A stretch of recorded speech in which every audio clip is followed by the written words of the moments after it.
Order. Members, pursuant to the process that we announced earlier, we'll wait and do the prayer and the Pledge of Allegiance this afternoon when we come back in. Members should anticipate today that there, of course, the redistricting committee, I believe, is meeting this morning on the House maps. Those, of course, will be taken up this afternoon when we come back at 2 o'clock.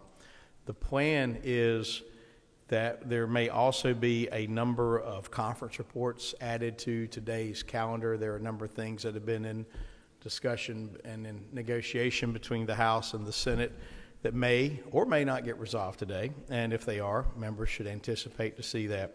I also do want to let members know that the House is going to pass a technical corrections bill. There is no agreement as to what the other chamber will do with it at this point, but I feel it incumbent on our duty on this body that we address a number of technical corrections, and so I would submit to you they're really technical. There's a number of things. I know a number of members have had some questions about that, and so this announcement is for, because I know there's folks who are not just here listening, if there are truly technical changes, which doesn't mean like adding money or moving money, but technical changes. An example is the money was supposed to go to Duplin, and it was to Wake County or whatever, something like that. Yeah, Representative Setzer would say everything should go to Catawba County, but not exactly technical. Good suggestion, sir, but not exactly technical. Those kinds of things. So we'd ask members if there are truly technical changes like that to make sure that our office knows that ASAP. We're going to try to do that today so that we can get it to the Senate for the Senate hopefully to act on. But again, those are a few things we're going to try to get done. Members can already see the two bills that are already on the calendar, so there will be other bills today.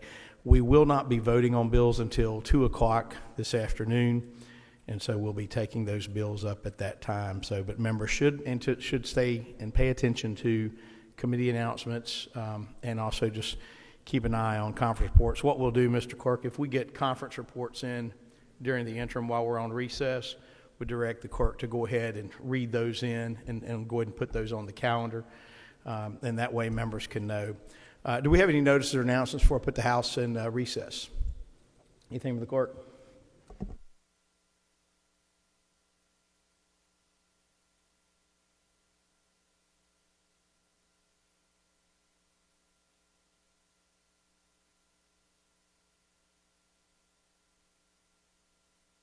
And I appreciate this suggestion from the clerk. What we will do as well is clerk's going to be directed to issue a supplemental calendar by anything we received at 1:30 today. Go ahead and put that into place, and then we'll have that. But members also should anticipate that we may add to that. It does appear that we can take care of our business today and tomorrow. Thursday's kind of a backup day in case we need it, but I don't believe that we're going to need to be here an extra day. I think we'll be able to dispose of our business today and tomorrow. So that would be the order of business this time. Any notices or announcements for any members of the body? I see we have some guests in the gallery. I want to welcome you guys. I see you there with Representative Zinger. Thanks for being with us today. If you're wondering where everybody is, they're in committees and so forth. This is what's called an administrative session. So if you're back here at 2 o'clock today, you'll probably see a lot more full seats, I would anticipate, and probably a lot more folks in the gallery because we'll be taking up some official business. But we hope you have a great visit, and be sure to make Representative Zinger buy you lunch wherever you want to go. So thanks for being with us. Anything from the body? Seeing nothing further to come before the body, the chair is going to declare that the House will stand in recess subject to the standard stipulations set forth in Rule 15.1, as well as modifications to the calendar until 2 o'clock this afternoon.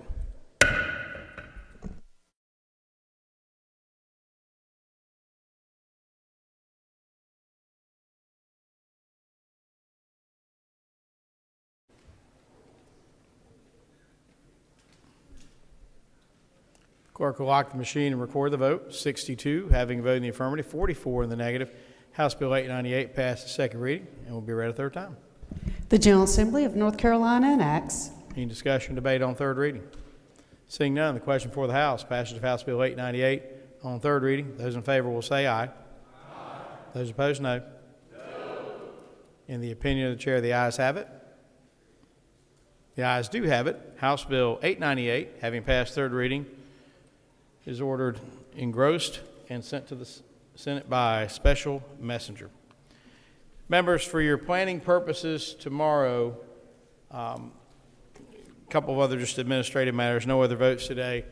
The Senate, there was an objection. Their rules are different. In the House, there is no, third reading can happen on the same day as second reading without leave of the body under Rule 41 under redistricting bills. The Senate does not have a similar rule. There was an objection to third reading, I believe, on the Senate maps. So the Senate will need to take their Senate maps up in the morning. That is going to delay us a little bit in terms of what we can do. So for planning purposes tomorrow, the admin session that we will come in for will be at 10 a.m. Members should anticipate an announcement for the redistricting and the Rules Committee to meet tomorrow morning as well.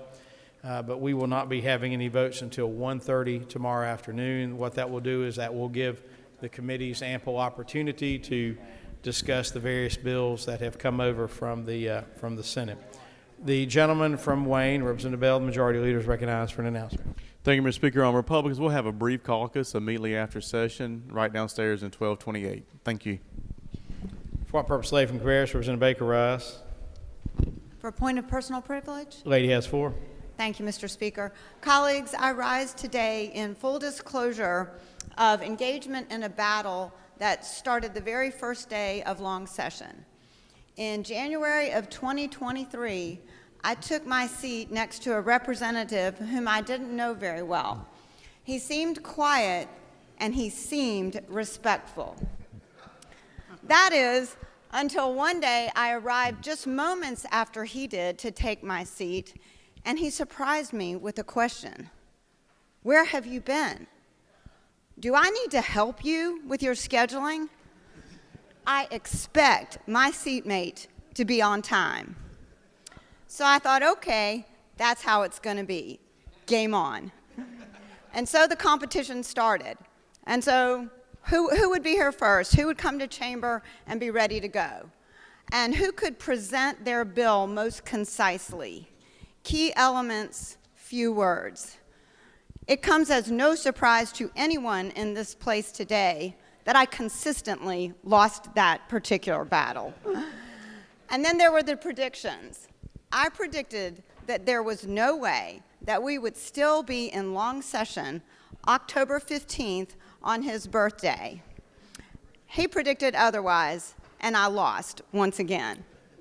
And so this continued throughout session until one night, right here in this chamber, as I was preparing in advance for remarks I was going to make, he surprised me with yet another question. Do you mind if I pray for you? And upon my yes, we bowed our heads right here, and he proceeded to lift me up. And so today, I want to say thank you to my seatmate, Representative Matthew Winslow. Thank you for making me laugh during our competitions and for making me brave during the battles. I hope you all will join me in wishing Representative Matthew Winslow a very happy belated birthday.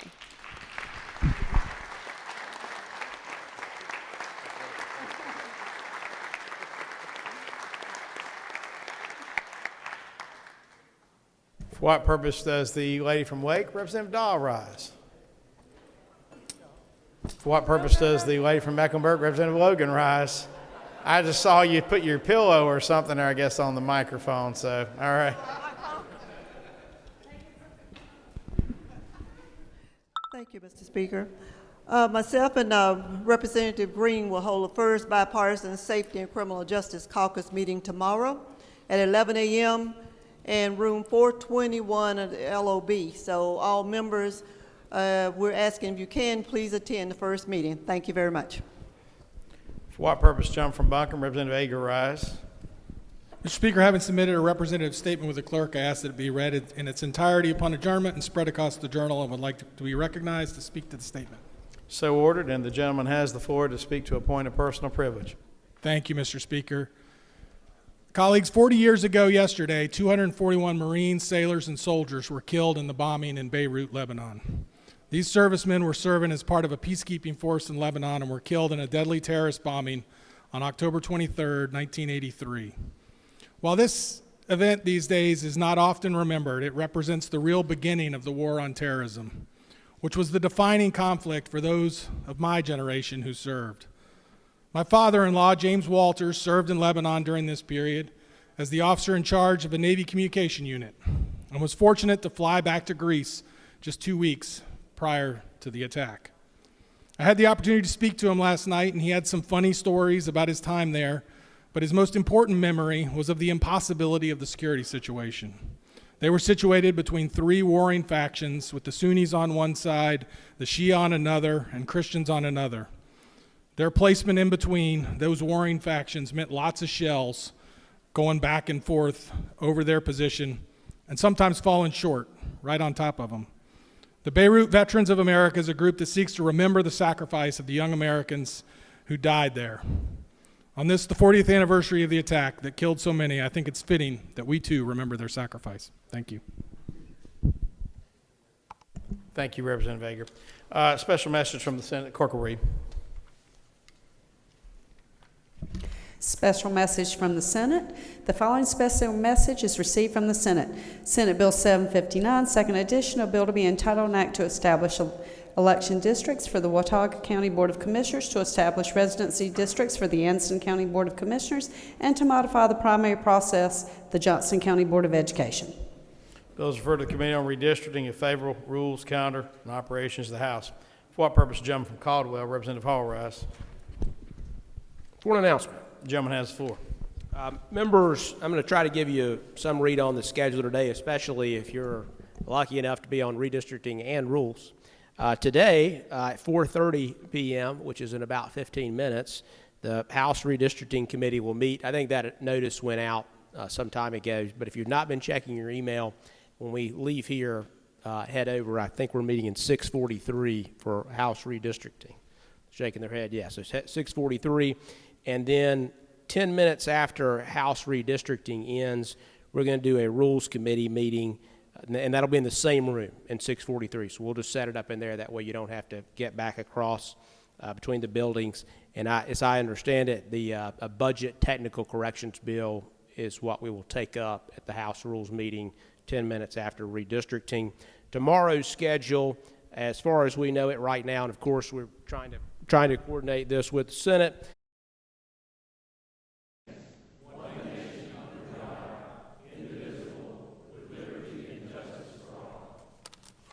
Gentleman from Caldwell, Representative Hall, recognized for a motion. Mr. Speaker, the journal for October 23rd has been examined and found to be correct. I move that it be approved as written. Representative Hall moves the journal for October 23rd be approved as written. Those in favor will say aye. Aye. Those opposed, no. The ayes have it, and the journal is approved as written. Messages from the Senate. Clerk will read. Special message from the Senate. The following special message is received from the Senate. Senate Bill 757, Committee Substitute, second edition, a bill to be entitled an act to realign the North Carolina congressional districts.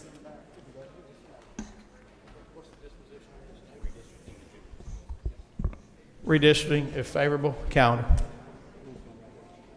Actually, secondary referral on that would be rules. So redistricting, favorable, rules, and calendar. Members, before we undertake our business, we're honored today to have some honorary pages with us today. We first of all have Parker and Ian Collins of Yadkin County who are here with us. Parker, Ian, where are you all? Thank you for being with us. Glad to have you here.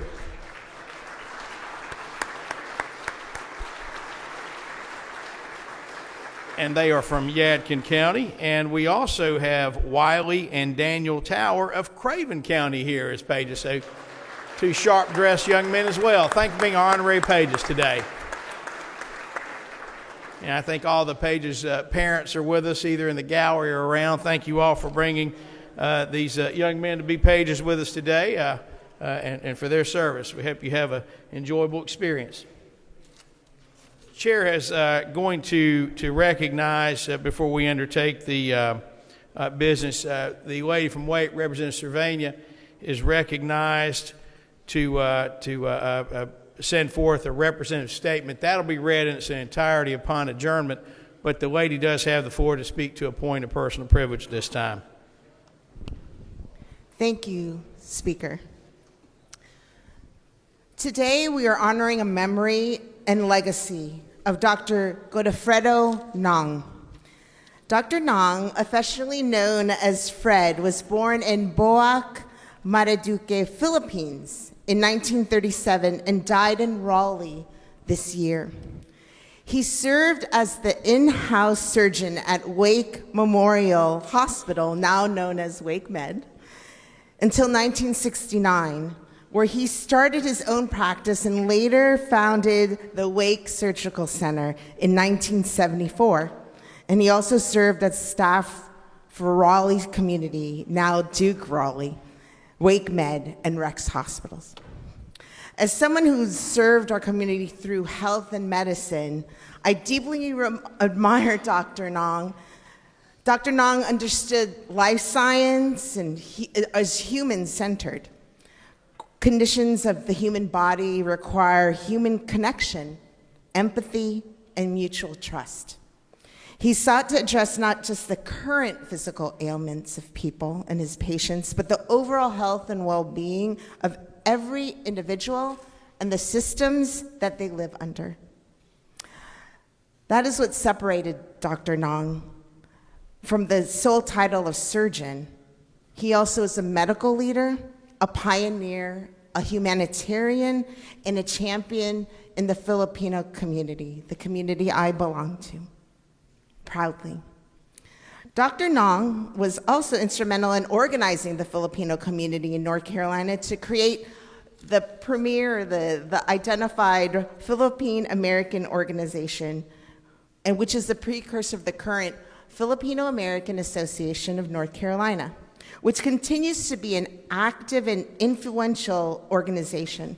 And in the early years, Dr. Nong and his wife, Anita, who's honoring her presence here today, hosted the community in their own home and backyard. In a lot of the minority communities here in North Carolina, that's how it starts. It starts with maybe 5 people in a backyard, to now it's thousands and thousands of people who have been influential in really building North Carolina.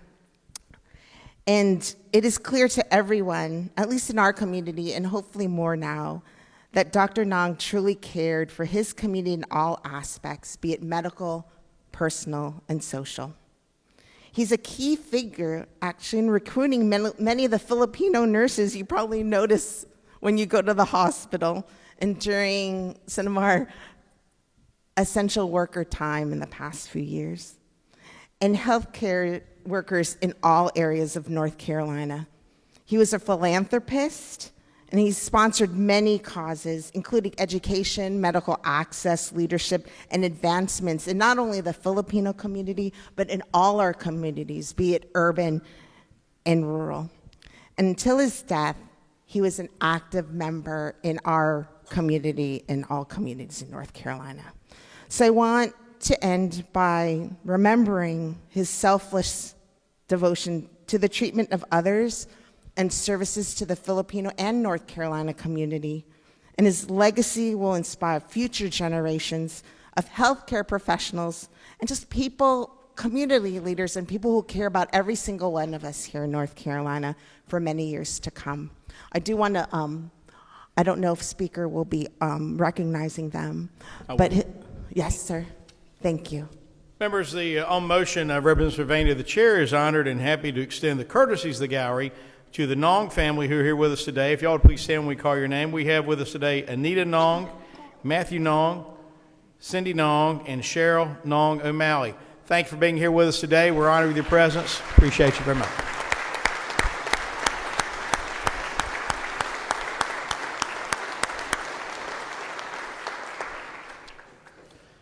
Calendar. Senate Bill 68. Clerk will read.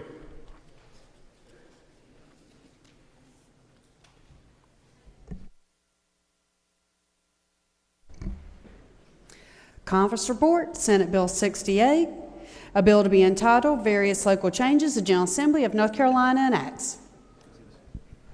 Gentleman from Randolph, Representative Biggs, recognized for motion. Thank you, Mr. Speaker. We wish to concur with conference committee report, Senate Bill 68. Thank you. The gentleman's moved for adoption of the conference report, Senate Bill 68. The gentleman desire further discussion or debate. Seeing none, the question for the House is the passage of Senate Bill 68 on second reading. Those in favor will vote aye. Those opposed will vote no. Clerk will open the vote.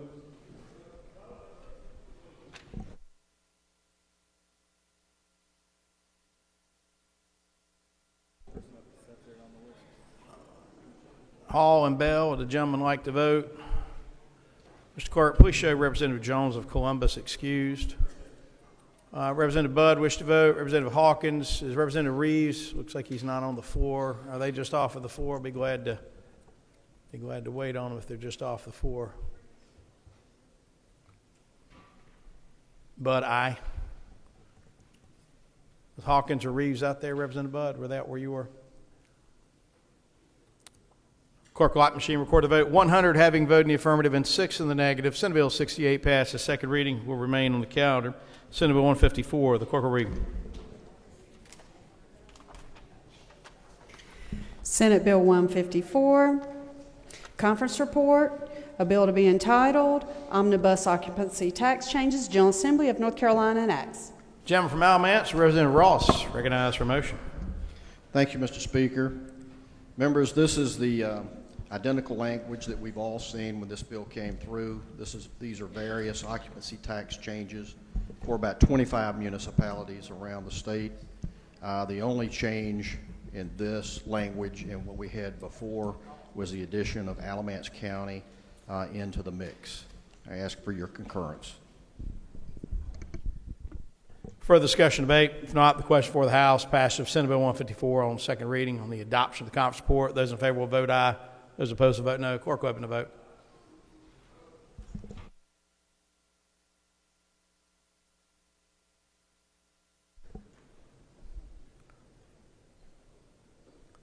Representative Reeves still off the floor. Clerk lock machine record the vote. 100 having voted in the affirmative, 6 in the negative.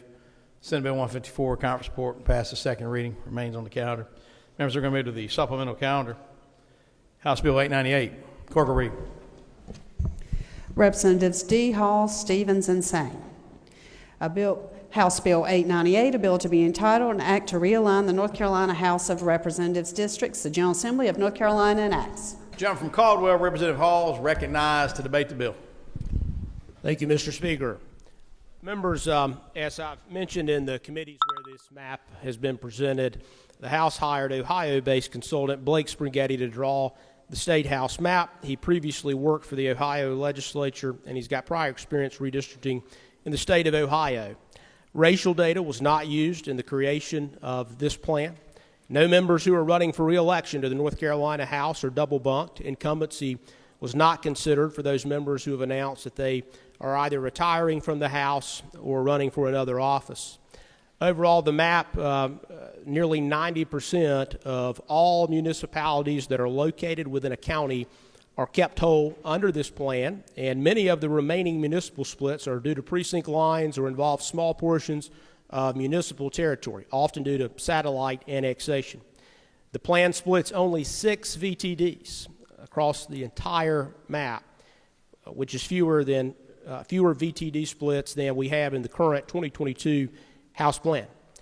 Overall, the overarching goal in construction of the House plan was to create Republican-leaning districts where possible while avoiding double bunking incumbent House members and following traditional redistricting principles. Also, I'll note at the conclusion of last week's House redistricting committee hearing, we instructed central staff to produce and post to the General Assembly website the stat pack with racial data for the State House plan. After doing that and after careful study and consideration, we've been presented with no evidence satisfying any of the jingles factors to make us change course. Evidence, and that is those factors are evidence of any location in the state where both legally significant racially polarized voting occurs and where a compact minority population large enough to be a majority in a single-member district are present. This isn't surprising, of course. The absence of this evidence is consistent with many expert reports and past litigation in the state, including in the 2021 cycle, and past conclusions made by courts, including the Supreme Court.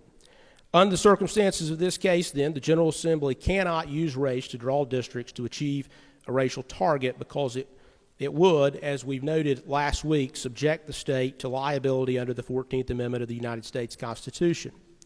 To be clear, the chair did not believe, and nor any of the chairs of the committee actually who were working on the map, did not believe that the use of racial data would be appropriate in reaching any political or other legislative redistricting goal. As I've stated, we use partisan considerations in balance with other traditional redistricting principles. So members, we've heard a lot through committee and in the press about gerrymandering and how many of my friends on the other side argue that they may not be competitive in the districts, many of the districts that you've seen draw before you, and again due to alleged gerrymandering. And that argument, it goes something like Republicans and Democrats should have roughly the same amount of seats in the House of Representatives because our statewide races are often split on roughly a 50-50 basis. The problem with that argument, as you know, we're not a European system of government with proportional representation. If that were the case, if you look back at the 2020 gubernatorial election, the Libertarian Party got 1% of the vote. So that would mean we would have to try to figure out a district somewhere in the state to elect a Libertarian member. Also, you know, in thinking about whether this map is quote-unquote gerrymandered or worse than a prior map, context is important. And I would submit to you that our state constitution has a provision in it that actually functions as the most effective anti-gerrymandering provision in the entire country. And that's the whole county provision of our state constitution. It says that no county shall be divided in the formation of a Senate or representative district. This provision in our Constitution was largely ignored for some time, up until the early 2000s when the state Supreme Court in a case called Stevenson said that we had to honor what the Constitution says about whole counties to the extent we possibly can under federal law.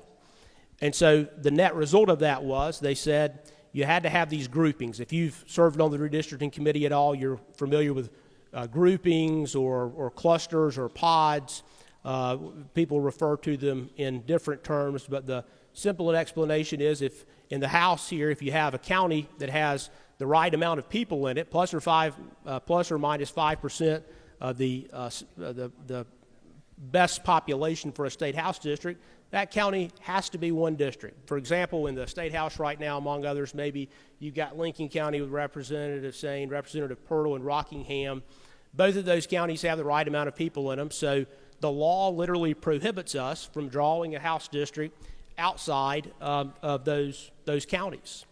And so that brings me to the map that I asked to be passed out today that is entitled Sutton House Plan 3. Because context is important when we're talking about, we're throwing around words like the most gerrymandered map of all time, the extreme partisan gerrymandering that we've seen in past cases, past court cases that we've seen now thrown around in the media. And I always find it interesting that one year it is the most gerrymandered map that could possibly exist, and then another map comes along later on, and according to some folks in academia and in the press, the map that was the most gerrymandered of all time has now, we've eclipsed that one, and there's a new one that's of all time. But what's often forgotten is this whole county provision and the way that it changed the way we draw districts in North Carolina. If you simply look at the Sutton House Plan 3, this was the map that was drawn around 2000 before the Stevenson case was decided. At that time, there was no requirement at all to keep counties whole. There were no groupings. So if you had a county that had the right amount of people, it didn't really matter. You didn't have to draw a district there. And as you look at this map, for example, when you look at eastern North Carolina, it's truly the prototypical Rorschach test. It doesn't seem to make any sense at all about where these lines go. You look at Wake County, you look at Mecklenburg, and some of the strange lines that grow across the state in this map. And then when you compare that to the map that you see before you today, you don't have to be an expert on redistricting. You don't have to be an academic or an expert witness or even a legislator to know there's something different between these two maps. The one before you today is obviously much more compact. It obviously tries to keep political subdivisions closer together than the one back in the 2000s, the Sutton House Plan 3, that was ultimately found to be unconstitutional. And that's important because, again, when we're talking about whether something is gerrymandered or fair or not fair, and we're talking about other ways to do this, we need to remember that in this state we have, and I don't think it's arguable, we have one of the most effective anti-gerrymandering provisions in the country in our state constitution, in the whole county doctrine. In addition to the issues of the whole county doctrine and the way map drawing has changed since that time, there's been a longer-term shift ongoing in this state politically. And to put it simply, my colleagues on the other side, at least your party, and anything I say today is not against you personally, but as to the Democratic Party itself, they're no longer competitive in many parts, in fact, an overwhelming majority of counties across our state. I'm going to give you a few salient statistics that support that argument. If you go back to 1992, Democrat Jim Hunt, he won 69 of the 100 counties in North Carolina. If you go back, if you fast forward to 2020, Governor Cooper, he won only 29 of 100 counties in the governor's race. As recently as 2008, Governor Bev Perdue won 60 of 100 counties. But since 2012, no Democratic candidate has won even 30 of the 100 counties in a gubernatorial election. Those numbers just simply illustrate the fact that Democratic candidates have become non-competitive in an overwhelming majority of our state's counties. So Democrats are essentially competing in a maximum of 30 counties statewide. And while that may be an excellent strategy if you're trying to win a statewide election, it doesn't work when you're trying to win majorities to this body when we're elected in districts across the state. And so, members, the electoral numbers, they don't lie. This map, certainly relative to other maps drawn before, is not gerrymandering. It simply reflects the unique political geography of North Carolina. And I know that it's easy sometimes to blame gerrymandering, quote unquote, for the Democratic Party's woes in North Carolina. The numbers tell the story. The Democratic Party does not compete for voters in almost 3/4 of North Carolina's counties. So, members, I'm glad to stand for questions about various portions of the map. I know that there are a number of amendments that are to be taken up, and we will get to those. We have complied with the law in every way on these maps, and I would ask for your green vote.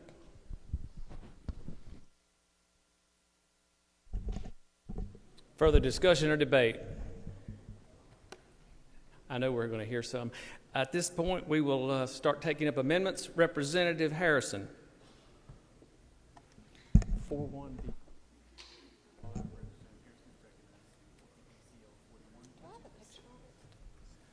new territory. Representative Harrison is recognized to send forth Amendment ACL-41V2. Representative Harrison, you're recognized to explain your amendment.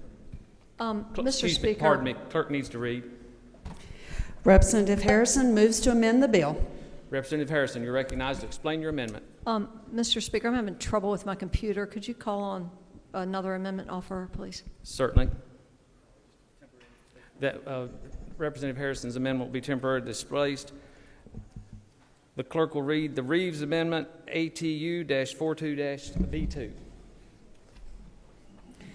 Representative Reeves moves to amend the bill. Representative Reeves, you're recognized to explain your amendment. Thank you, Mr. Speaker. And I do not have that in front of me. I'm assuming that's the Wake County Amendment. Yes. All right. And without going through a lot of discussion, because you'll get to hear a lot from me today, I will just say that the Wake County Amendment does not change the partisan makeup, has not violated any of the rules or terms that we have set for redistricting, and is at the request of the folks affected in the Wake delegation. They completely agree, and I would ask for your green vote, and I believe Rules Chair would agree. Representative Hall is recognized. Thank you, Mr. Speaker. Members, Representative Reeves is correct.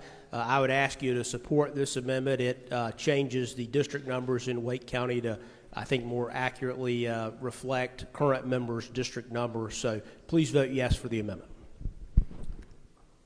Members of the House, you've heard the motion on the floor by Representative Reeves. All in favor vote aye. All opposed vote no. The clerk will open the vote.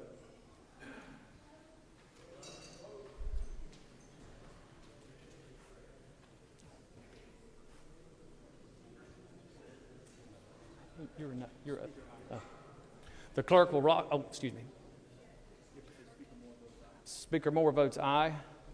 The clerk will lock the machine and record the vote. The amendment having prevailed 106 to 0, the amendment is adopted.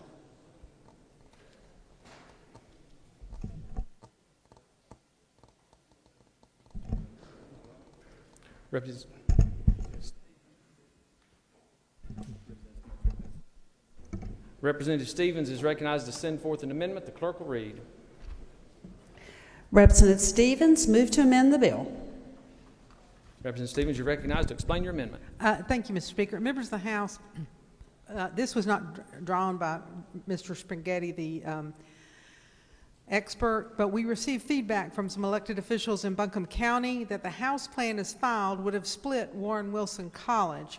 Some of you may recall that in prior maps, the campus of Warren Wilson College was also split, which created considerable difficulty in election administration. As such, we drafted this amendment, which simply swaps two precincts in Buncombe County with the goal of keeping Warren Wilson College campus whole. We used no racial data in constructing the amendment. We know of no Voting Rights Act or constitutional issues with these amendments, and to our knowledge, there is no opposition from the members of the affected district to this change. I would ask for your support for this amendment. Representative Prather, you're recognized to speak on the amendment. Thank you. Yeah, we didn't know this was coming, but this is fun. Representative Hall, you're recognized to speak on the amendment. Members, please support the amendment. Ladies and gentlemen of the House, you've heard the amendment. All in favor say aye. All opposed no. The clerk will open the vote.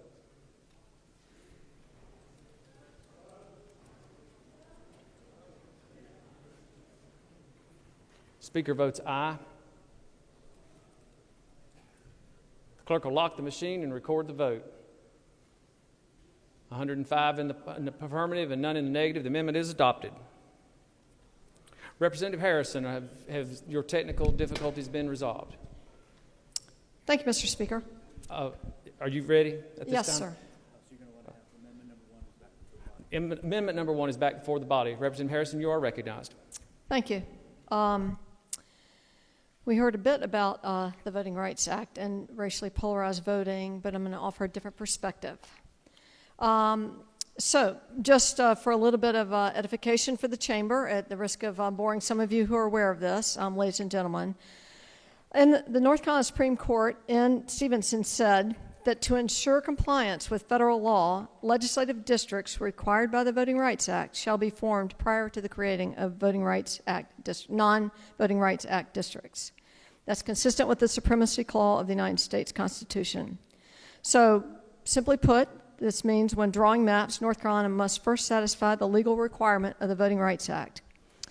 So, in the recent and as well as longstanding U.S. Supreme Court decisions, including Milligan that was decided this June, Section 2 of the Voting Rights, it reiterated that Section 2 of the Voting Rights Act requires that map drawers must rely on consideration of racial data to avoid unlawful racial vote dilution. When drawing the maps in 898, as you've heard, the Republican leadership has said that they directed Springhetti not to include racial data in the drawing of the map, which makes it impossible to comply with the Voting Rights Act. So Representative Hull also said that that they made the public access to racial data available, but there wasn't very much time to perform such a racially polarized voting analysis and to take remedial steps to comply with the Voting Rights Act. Subsequent to that, on Sunday, October 22nd, many of us received a letter from the Southern Coalition for Social Justice, which performed a racially polarized voting analysis in northeastern North Carolina. And I think many of us are very confident that there is racially polarized voting in parts of North Carolina. Well, with the assumption that there is racially polarized voting, then the question is whether minority groups in question is significantly large and geographically compact enough to constitute a district where they have the opportunity to elect the candidate of their choice. And if you can draw such a district, the Voting Rights Act, Stevenson, and Milligan all say you must do so. And so we know in Milligan, the three-judge panel found that clear evidence of racially polarized voting and that the state legislators reasonably could have drawn a congressional district where minority voters could have the opportunity to elect the candidate of their choice. The court also found that Section 2 of the Voting Rights Act required the drawing of the district, and the Supreme Court upheld the three-judge panel. We have very similar facts here in eastern North Carolina. There is racially polarized voting. We can draw reasonable districts to provide minority voters with opportunities to elect the candidates of their choice. And to know for sure, you need to have done a racially polarized voting study that didn't just look at the state as a whole, but looked at the specific areas of the state. Referencing Representative Hall's point that there have been these studies, I think the most recent one was done in the 2021 redraw. And Dr. Lewis, who performed that analysis, he characterized his own analysis as abbreviated and was not the type of analysis he normally would have done because of the highly expedited timeline. He did not make any finding as to whether there exists legally significant racially polarized voting in North Carolina or any specific region. He admitted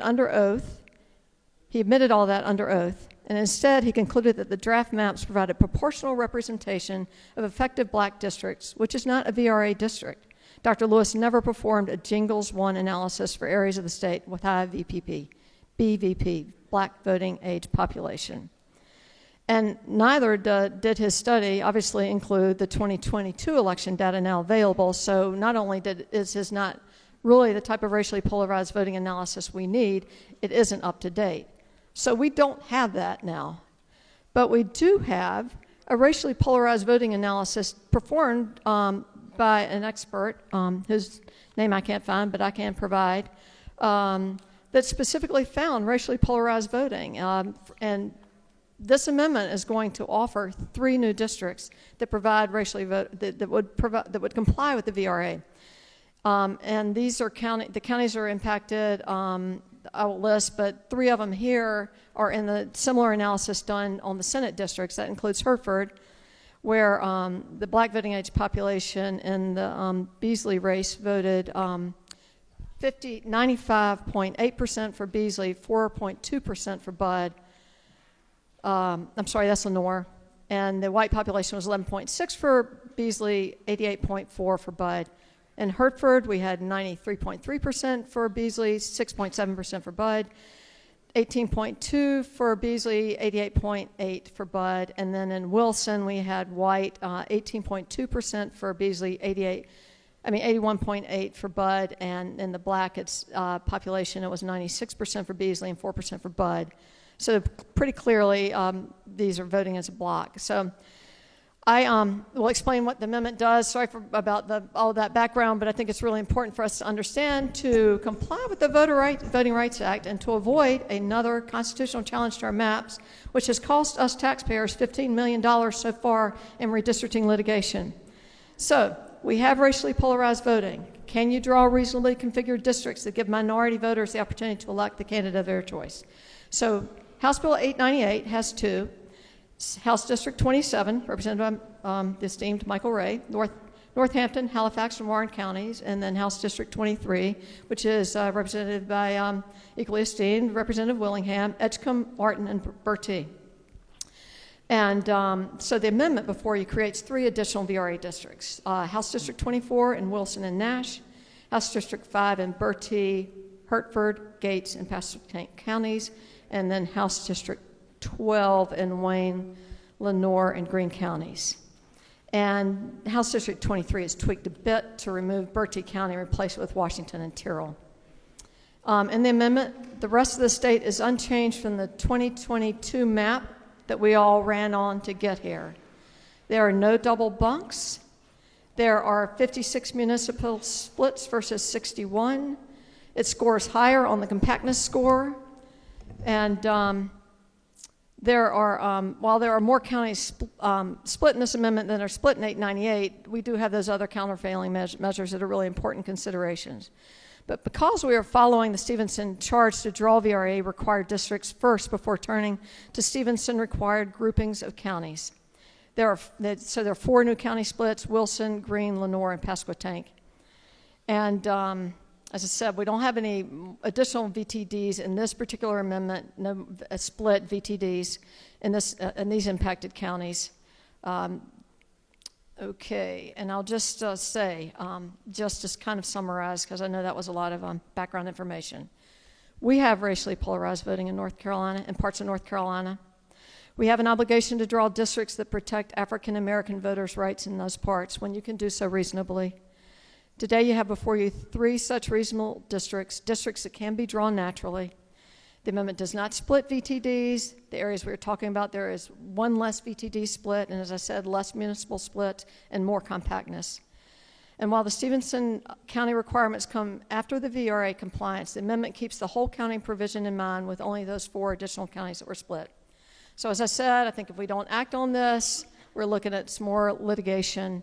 And we know that the Supreme Court just said this was important as recently as June. So I would appreciate your support. Thank you. Gentleman from Chatham, Representative Reeves, is recognized to debate the amendment. Thank you, Mr. Speaker. Representative Harris has done a great job of explaining what the amendment does. I won't go back through that and explaining why she feels it's necessary. What I'd like to get into at this point is a little bit more about the history, because what I have noted even recently is not just, I think we all presume even within the chamber that everybody understands what this is about, and why it's important. And I understand more than anybody the temptation to do things that help you to hold on to power. And I mean that sincerely, because that is not something that anybody lets go of lightly. That is something that you've seen throughout history, you've seen throughout the history of this country, you've seen throughout the history of the world. I get that. And I understand that it is a big lift, especially when you have to hear it from those who aren't in power, to say, this is a reason that you should do this because the people who are not in power matter. I am going to reemphasize, people who are not in power matter, period. I feel that all the way down to the smallest precinct level. I feel that all the way down to the smallest towns, the smallest municipalities, that those who are not in power's voices are just as important, sometimes more important than those that are in power. And so when I make the argument for you to support this, the reason I'm giving you this history upcoming is because that is a sincere belief that I have and will always have no matter who is in power.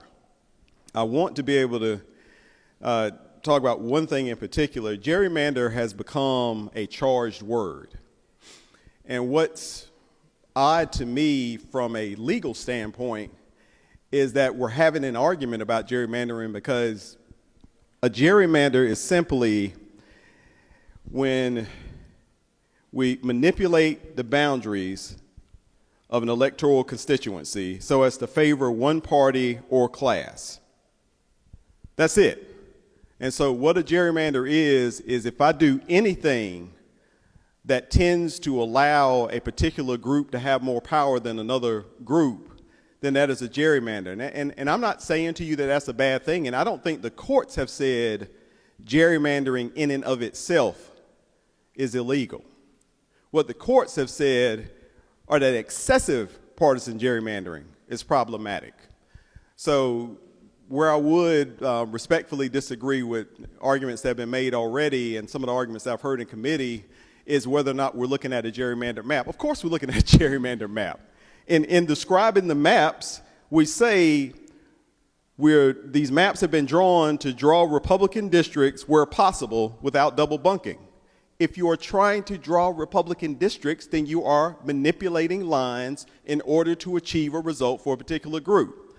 Now, with that being said, there then becomes the argument that I heard one of our former colleagues say is that this colleague said, I sincerely believe that this state is better off if we have more Republicans in office and Republicans are making these decisions.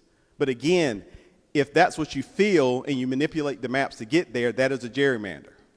So I want to get that out of the way, and so understand that when I say gerrymandering, I'm not saying it accusatorily, that's what it is.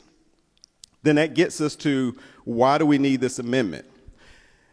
I sincerely read the Stevenson decision and sincerely read the decisions by the United States Supreme Court to say that because of the history that we have in this country and in certain states, that the very first thing that must be drawn, and federal law trumps state law, the very first thing we must focus on is allowing minority voters to be able to elect the candidate of their choice.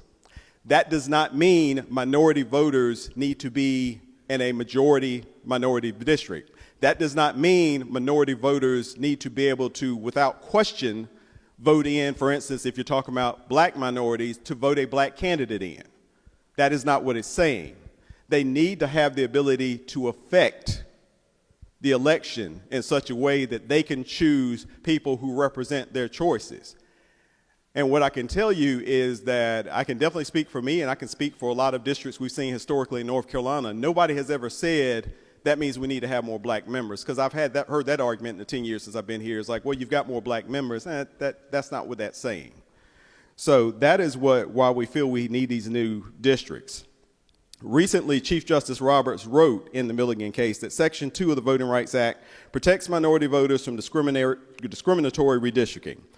He said, quote, a district is not equally open when minority voters face block voting along racial lines arising against the backdrop of substantial racial discrimination within the state that renders a minority vote unequal to a non-minority vote. Each of the three areas where we create new districts has a long history of black representation. Before last election, each of these areas had a black representative who was either defeated or forced not to run because of the new lines. In each case, the new lines saw the African-American voting age population drop significantly during the 2021 redraw and in HB 898 before us today. But to get a full sense of how things have changed, we need to look even further back in our history. We believe, in putting this amendment forward, that there is racially polarized voting in many parts east of I-95. And right now, there are only 2 seats in these areas where black voters have had the opportunity to elect the candidates of their choice. In comparison, in 2010, there were 7 such seats. So we've gone from 7 to 2 in a single decade. Of the 10 counties in eastern North Carolina that have the highest African-American population percentages, 5 are in white majority districts where racially polarized voting clearly exists. Just to name one example, looking at northeastern North Carolina, which has elected African-American representation since at least the 1990s. And it may be farther than that, that is far back as we went to look. Many of you remember Howard Hunter III, who was just here last cycle. Before him, it was Annie Mobley. And before her, it was Howard Hunter Jr. And some will make the argument, as we've heard today, that this is because of population changes. But the African American share of the population in Hertford County in the 2020 census is the exact same as it was in the 2010 census. Other counties we're addressing in the amendment, like Lenore, Nash, and Washington, have larger black percentages now than they did in 2010 census. Population changes do not explain what is happening. That means that gerrymandering is what's going on. I'm not a political or social scientist and don't pretend to be, but here's some other data that stuck out to me personally. Lenore County has a white voting age population percentage of 51.5%. In the 2020 presidential election, former President Trump received 51.4% of the vote in that county. Hertford County has a white voting age population percentage of 32.9%. In the 2020 presidential election, former President Trump received 32.7% of the vote in that county. Wilson County has a white voting age population percentage of 49.1%. In the 2020 presidential election, former President Trump received 48.1% of the vote in that county. Nash County has a white voting age population percentage of 51.6%, and in the 2020 presidential election, former President Trump received 49.4% of the vote in that county. I think that looks like racially polarized voting, and this amendment addresses districts in each of those areas. So let me close by saying, in 2005, there were 17 African Americans elected to North Carolina House. 5 came from the counties we're talking about today. 2 decades later, there are 26 African Americans elected that were elected in 2022, but only 2 are from these eastern North Carolina counties. So that's an increase of 9 statewide, but a decrease of 3 in the areas addressed by this amendment. The state's getting more diverse. That's a great thing. We have African Americans winning races today in places that have few black voters, but we're still able to win those races. That's a great thing. But in the areas of eastern North Carolina where racially polarized voting is clearly pervasive, our refusal to follow the Voting Rights Act, and our refusal to follow the Stevenson decision, and our refusal to follow the U.S. Supreme Court is only going to move us backward. If we're drawing partisan gerrymandered maps, then in reality, we are drawing racially gerrymandered maps, which we know is in violation of both constitutions. And that is why we need this amendment, and I would ask you to support it. Gentleman from Caldwell, Representative Hall, is recognized to debate the amendment.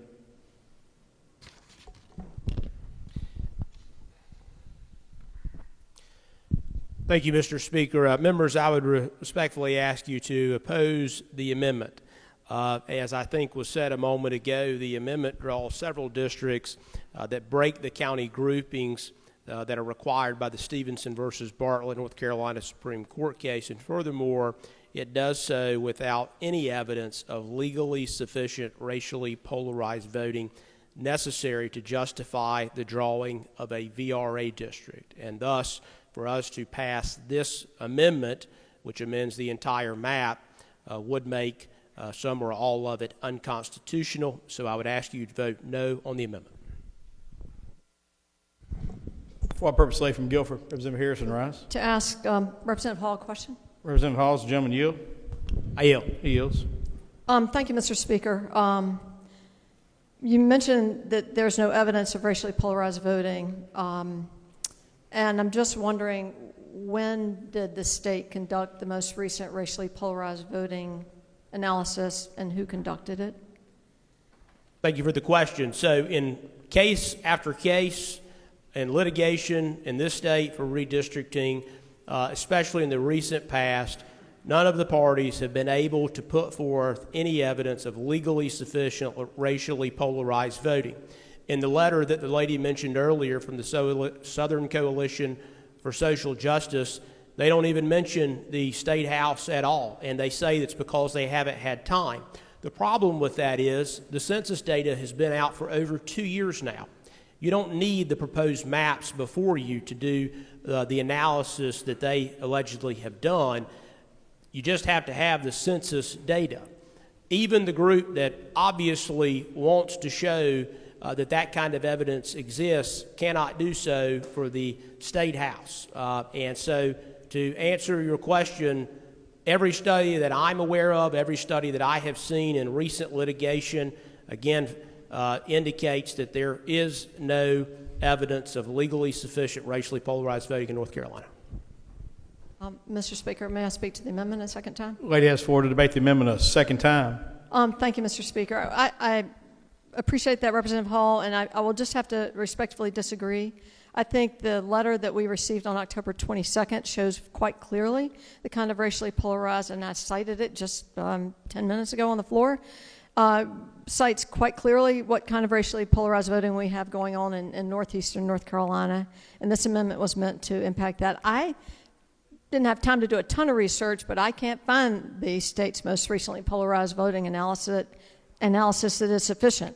And I know they've been presented in some of the past litigation in terms of plaintiffs who have presented good analysis, foundational analyses that show racially polarized voting, and Representative Reeves just went through a recitation of what's been happening. So I respectfully disagree with Representative Hall and urge you to support the amendment. Thank you. Further discussion or debate? If not, the question before the House is the adoption of Amendment A1 set forward by Representative Harrison. Those in favor will vote aye. Those opposed will vote no. The clerk will open the vote.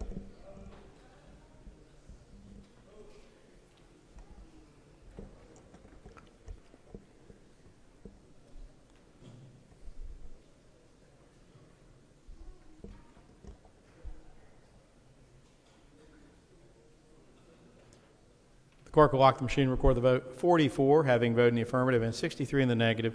The amendment is not adopted. Representative Harrison is recognized to send forth Amendment ATU 41. Clerk will read. Representative Harrison moves to amend the bill. Lady from Guilford, Representative Harrison has the floor to debate the amendment.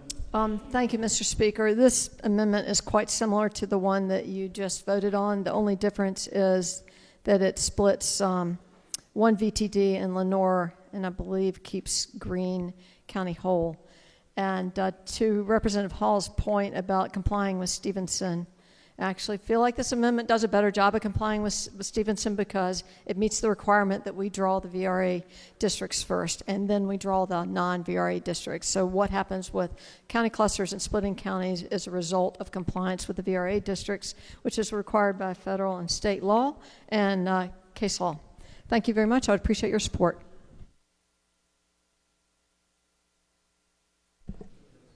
Gentleman from Caldwell, Representative Hall, recognized to debate the amendment.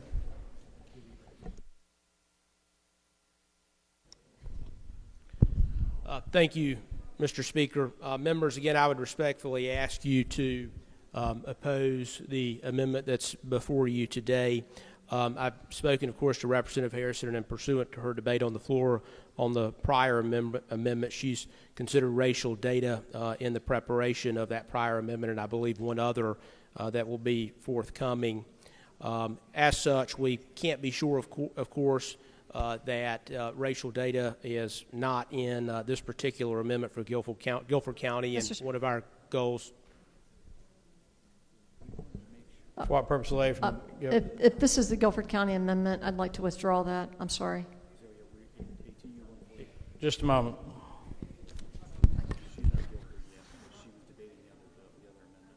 Looks like the amendment that we called forward is the ATU 41. Is that the amendment that the lady is wanting to be heard, or no? I'm sorry, I was having some trouble with my laptop. I do not want to run the amendment that was going to affect Guilford County only. So the lady wants to withdraw this amendment, is that correct? Please. So the amendment will be returned to Representative Harrison.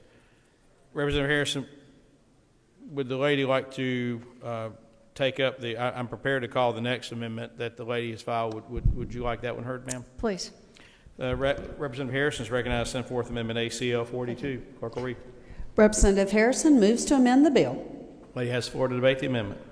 Thank you, Mr. Speaker. Ladies and gentlemen of the House, the debate that I just offered on the previous amendment is the debate that was intended for this amendment. I won't bore you with a repetition. Thank you. I would appreciate your support.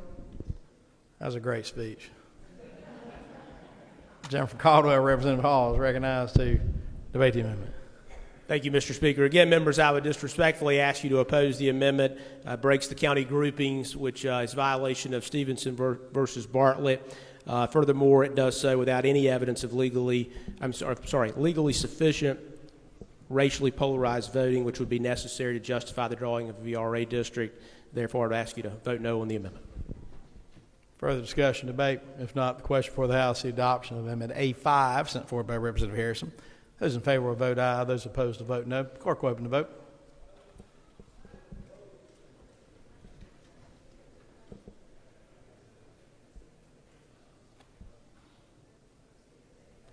Representative Liu, wish to vote? Representative Pickett, on the floor, off the floor?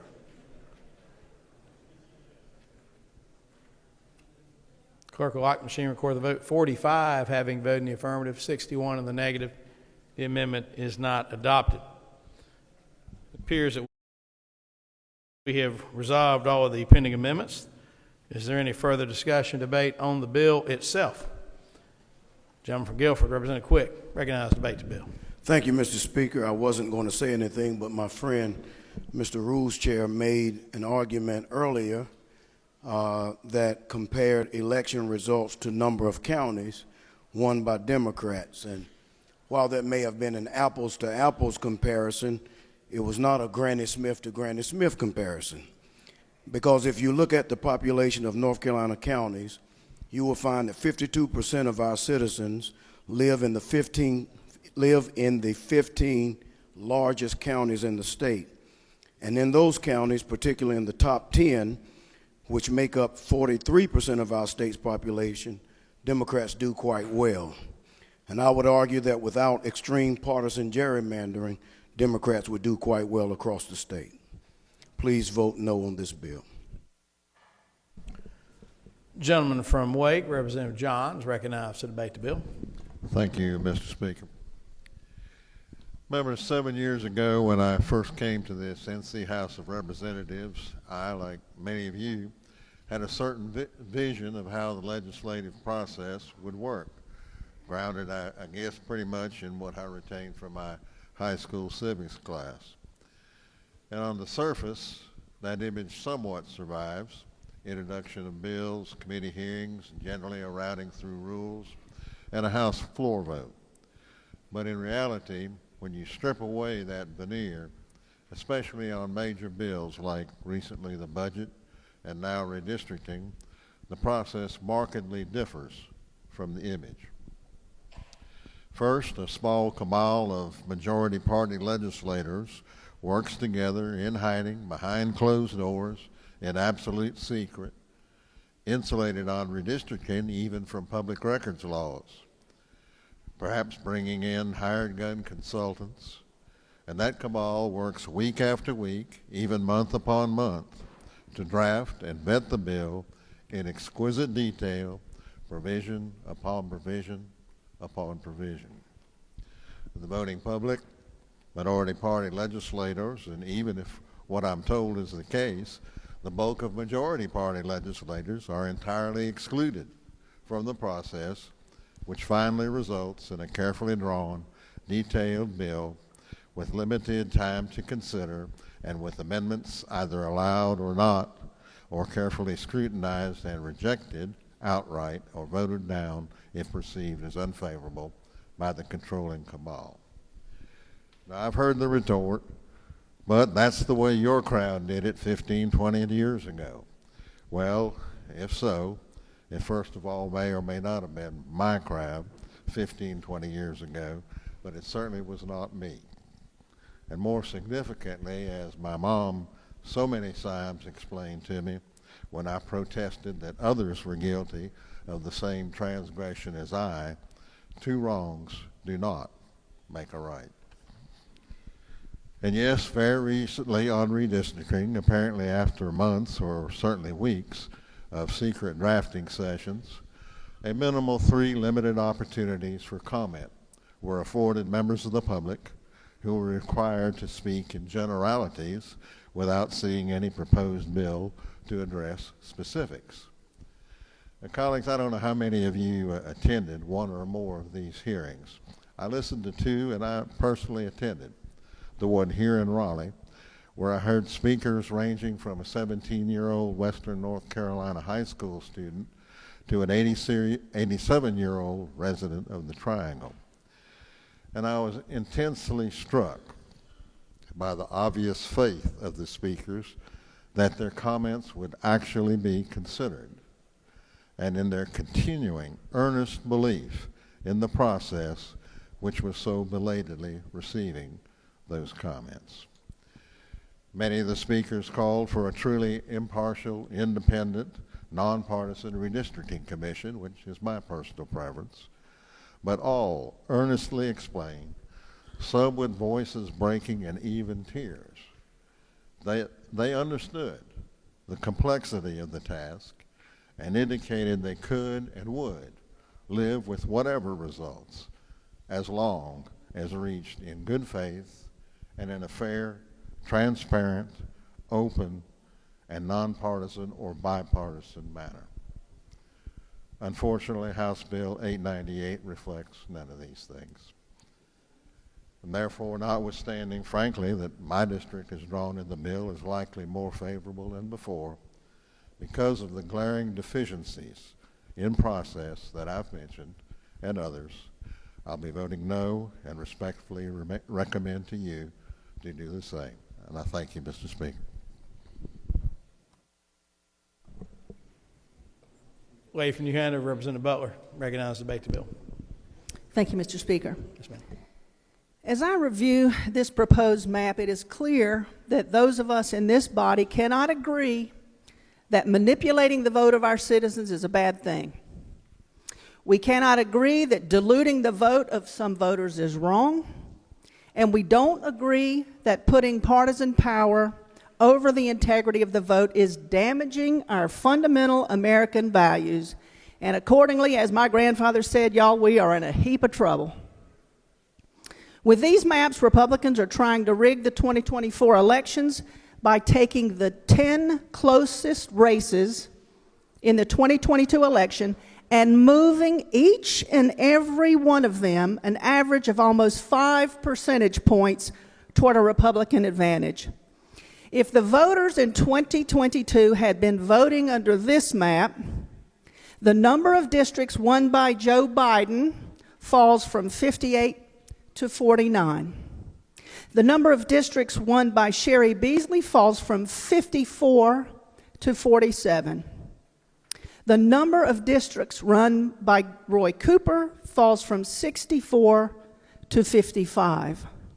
That is such a coincidence. How in the world do we think that North Carolina politicians should be allowed to hire a secret map-making consultant from Ohio on the taxpayer dime and request the lines be drawn in such a way to achieve such damaging and un-American principles? This map has nothing to do about where people live. It has nothing to do with the values and the will of North Carolina's citizens. It has everything to do with politicians placing the lines to manipulate and preordain the outcome of elections. That's obvious by how Republicans are dividing up communities across North Carolina. Let's look at the unnatural shapes. HD 116 in Buncombe County, HD 59 in Guilford, 105 in Mecklenburg, 39 and 35 in Wake County, 9 in Pitt County, 63 in Alamance, and all of Cabarrus. Each of these unnatural shapes has a purpose: to draw a Republican district where it does not naturally occur. We all say, we hear it all the time, you often say that Democrats need to do a better job of winning votes in rural North Carolina, and that's partially true, but it's also true that you need to do a better job of winning votes in urban counties. You are struggling in those areas, but rather than moderating in any way at all to appeal to young voters, instead you just rig the lines. Really, the best way to recognize unnatural districts is the eye test. But the proof is also in the compactness scores, and this gets into the weeds, but the statewide compactness scores fall under both established forms of analyses, those being the Polsby-Popper test and the REOC test. In the 22 map, the Polsby-Popper score was 0.46, and the REOC 0.38. Under this new map, the Polsby-Popper score falls to 0.43 and the REOC falls to 0.35, meaning that they are less compact. Just looking at the map we have in front of us tells the story pretty well, but you can dig deeper and see how you are dividing communities to rig the elections for the benefit of Republicans. So let's look at those split municipalities. There are 30% more of them in this map than the one we passed in 2022. In this map, there are 65 municipal splits, many of which could have been avoided. This means that the district lines divide a municipality into 2 or more districts, not because of some weird satellite annexation or some crazy municipal boundaries, but rather for a specific purpose. In the 22 map, there were 51 such splits. This map, again, 65. But each of those splits tells a story with a common theme, and that story is dividing a community to help a Republican politician. That's the story. So let's tell a few of these stories. Do we want to help the Republican candidate in an HD 37 in Wake County? Well, if we do, let's just split Fuquay Arena. That was not split in 2022. Do we want to help the Republican candidate in 32 in Vance and Granville? Well, then let's just split Henderson. That was not split in 2022. How about if we want to help the Republican candidate in 35? Let's just split Wake County, the towns of Wake Forest and Rollsville. Neither of those were split in 2022. Do we want to help out the Republican candidate in 105? Well, let's just split the Mecklenburg parts of Matthews and Mint Hill. Neither of those split in 2022.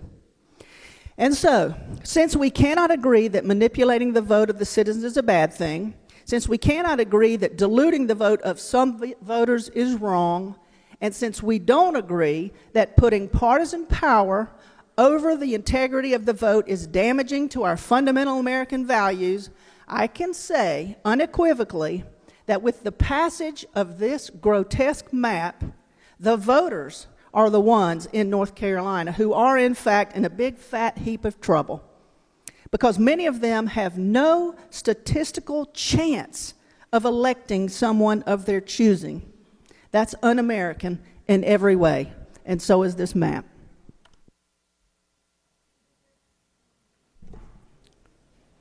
Gentleman from Buncombe, Representative Riddell, recognized to debate the bill. Thank you, Mr. Speaker.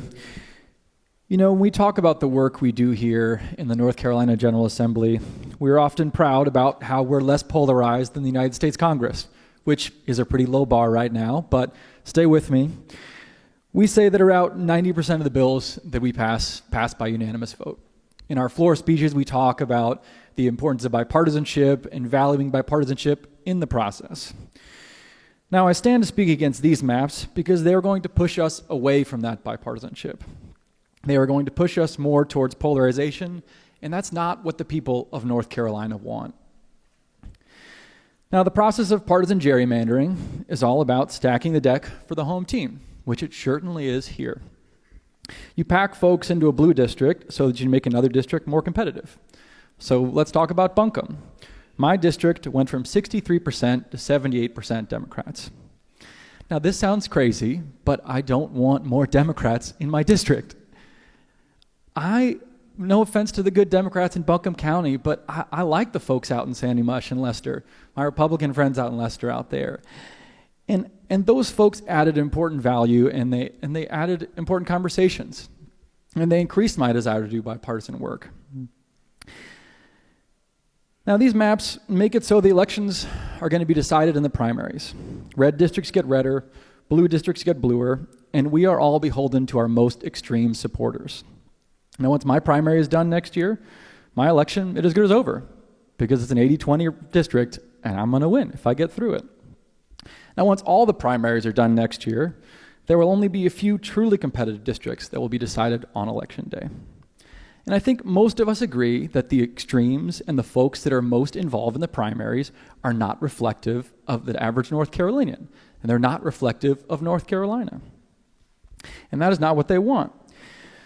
And as we are seeing in Congress, the extremes lead to a stalemate, they lead to a lack of a functioning government, and guess what? That's not what the people of North Carolina want either. Now, I do a lot of canvassing in my district in the off season, and I knock on doors not to ask for their vote, but just to check in on folks. Listen, say, what do you got to tell me? Let's talk. And I don't use partisan data to do that. I just pick a neighborhood and talk to everybody in that neighborhood. Democrat, Republican, Independent. And I think the largest category, which is folks who greet me, and then they say, I got something I got to do. I'm gonna leave. And y'all know that feeling. And those folks, they got a TV show they want to get back to. They want to get back to taking care of their kids. They're cooking dinner. They want to get back to their lives. And I'm speaking up for those folks right now. They don't want extreme and polarized politics.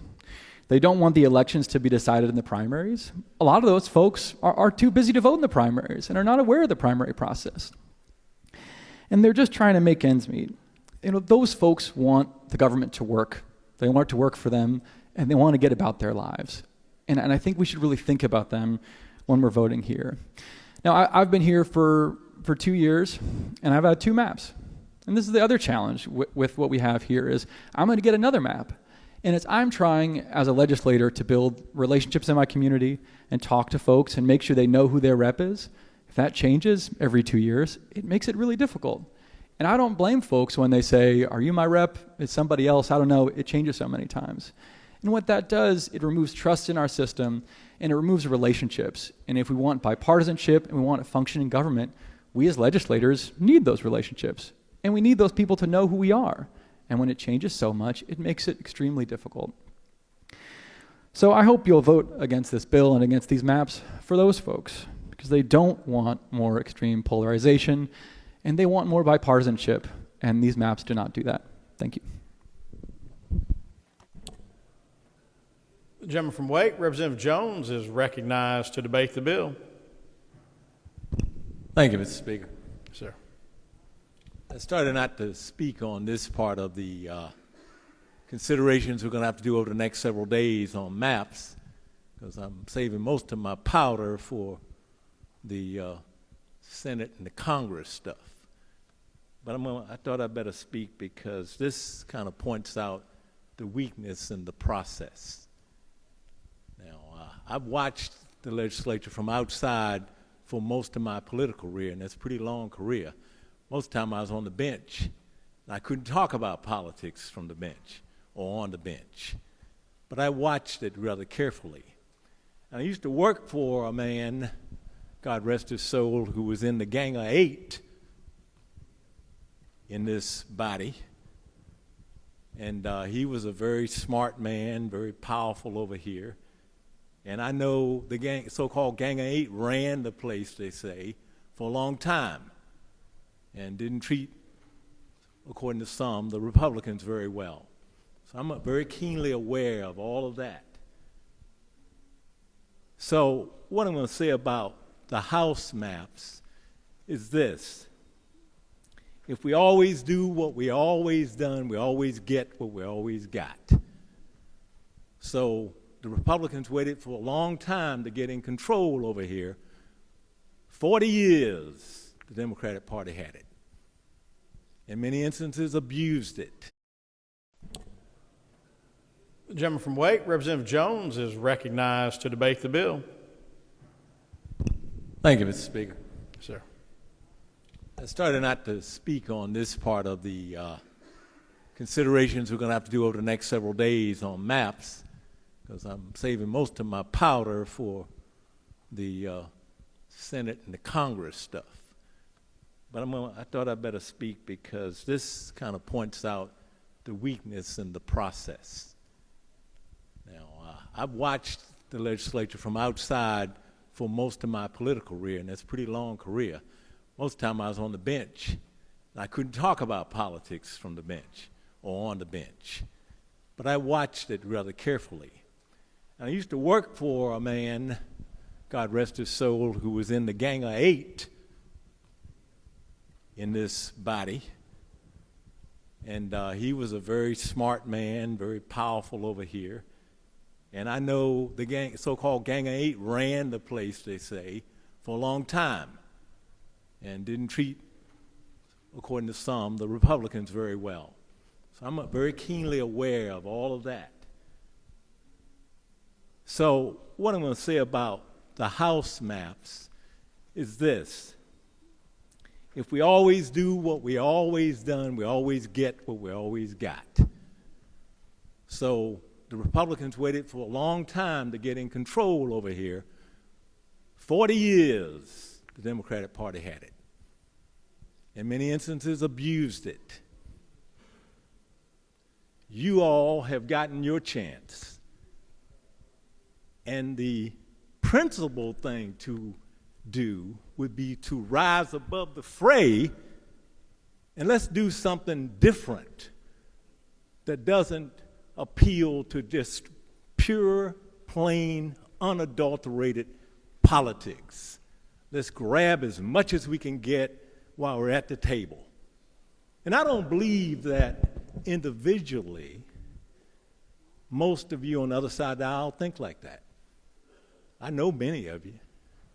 I don't think that's how you think. You're not even on the committee that wrote the stuff up. But what I'm appealing to is let's do something different.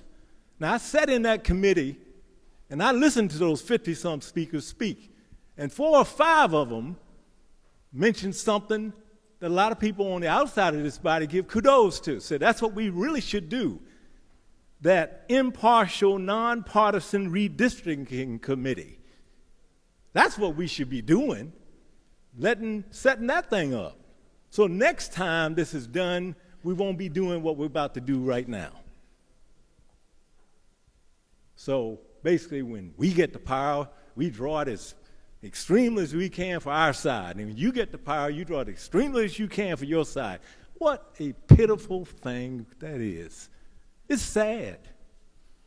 And I don't even think it's a majority of the guys sitting over there and guys and women sitting over there. It's just a small group within a group. And it doesn't make sense. You know what the definition of principle is? Principle is when you apply the right thing even when it hurts. That's principle. Unprincipled is when we do what's about to be done right now. And that's sad. Now, this guy, Mr. Sengretti, or whatever his name is, I don't even know Swingeti. I never seen him. I never met him. I asked, could they bring him in and just have us see him? I'm on the redistricting committee. Can we at least see this guy? Who is he? I'd like to talk to him. I'd like to know what he weighed. Was he brought in? No. I doubt most of y'all have seen him. Who is he? He's from Ohio. He's not even from around here.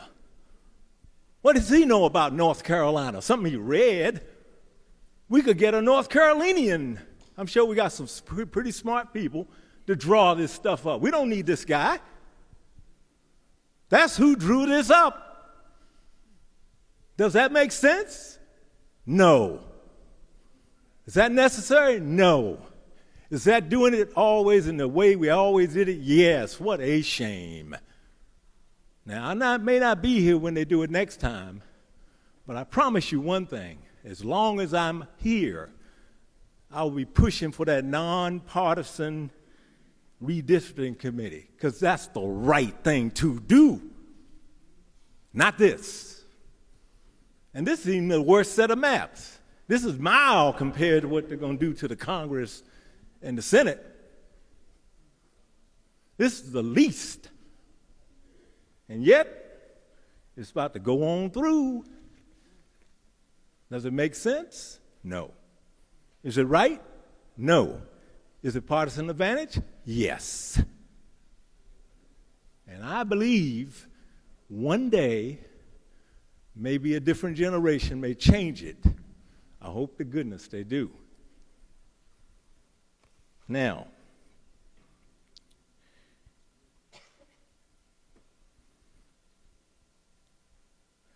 last thing on this. You know, we take a lot of important votes up here, most of which we agree on, actually. And I've been really blessed to be here and see it happen. I wish that we would apply principle to this line drawing stuff that we apply in so many other things. Men and women of principle are in this body. I know a lot of you. And I wish the partisanship didn't just come in and cut right into this thing like it's doing. Because we don't do that on the other stuff. We vote on Medicaid expansion. We vote on all kinds of important, significant issues. And we apply principle, which means when you apply the principle, sometimes you get a little stung, but the principle is more important. But on this thing, we all think wink, wink, blink, blink. We just got to go back to partisanship. I wish we had another day. Thank you. For what purpose does the gentleman from Buncombe, Representative Ager, seek recognition? Speak on the bill, Mr. Speaker. The gentleman is recognized. Thank you, Mr. Speaker. Colleagues, I like to keep it fairly simple. It's pretty clear the only reason we're here today is to make it easier for the majority party to maintain their majority. Otherwise, we'd just stick with the maps we had, which, you know, looking up at the reds and the greens here for the last 10 months, worked out all right for you all. There's really no reason to change, but I'd like to talk a little bit about what some outsiders have said. The Princeton gerrymandering project has not rated the North Carolina House map yet, but it rated both the congressional maps that are floating around and will soon be before us, both rated as an F. No doubt HB 898 will get an F as well. Our 2022 map, passed on a bipartisan vote in this House, got an A. That was a good map. You guys did all right. There has not been a lot of time to do statistical analysis on these maps, but two experts from Duke University, Professors Jonathan Mattingly and Greg Hirschleg, have published an analysis showing how flawed and unfair these maps are. Here's what they have to say. One of the basic principles of a functioning democracy is that when the electorate changes its political opinion, this change should be reflected in the election's outcome. We find that the proposed plans are even more extreme than the originally enacted 2021 maps and are less responsive to changes in the votes. Basically, the political scientists are telling us that we're passing a rigged map, a map that is designed to generate victories for Republican politicians no matter what the voters want. It will take voters going for the Democrats in a tidal wave election to put Democrats in a position to pass the policy goals the people are asking for. Voters choosing our side is not enough. These maps require voters to overwhelmingly vote for Democrats if they ever hope benefit from Democratic policies. Last election, a majority of voters voted for Republicans, and voters received a Republican majority. Next election, if a majority of the voters vote for Democrats, the voters will still get a Republican majority, even possibly a Republican supermajority. That's not what free and fair elections look like. That is not what representative government is supposed to look like. The Duke University analysis looked at 100,000 maps randomly generated. For the 2020 presidential race, the most common maps would have favored the Democratic candidate in 57 out of 120 seats. HB 698 would favor the Democrat in 50 out of 120. That shows the effect of gerrymandering. The maps are 7 seats worse for Democrats than what you would typically expect to see absent gerrymandering. HB 698 is worse for Democrats than all of the 100,000 generated maps. That's crazy. A little bit about transparency and process as well. Redistricting records are no longer public, thanks to the 2023 budget bill. This map was drawn entirely in secret by an Ohio consultant, as my colleagues have pointed out, with taxpayer dollars. Republican House politicians were the only people that he was allowed to consult with when drawing the maps. None of us had any opportunity to consult, despite the fact that it's taxpayer dollars. These maps are very similar to the maps enacted in 2021 and thrown out initially by the North Carolina Supreme Court. Yet they were not revealed to the public until late October, nearly a year away from the general election. Passing these maps so late gives citizens very little time to identify the new districts and make decisions on running. It appears to be a deliberate attempt to give citizens very little time to familiarize themselves with the new districts and make plans to run for election. There's been no meaningful opportunity for public feedback or comment on these maps. The maps we used in 2022 were passed with a bipartisan vote. They are 100% legal. When we passed the maps, we even included language in the law that says the map will be used in 2022 and periodically thereafter. Yet here we are passing new maps in an attempt to lock in a Republican supermajority. The North Carolina Constitution states that when established, the representative districts and the apportionment of representatives shall remain unaltered until the return of another decennial census of population taken by order of Congress. Now, I'm not a lawyer.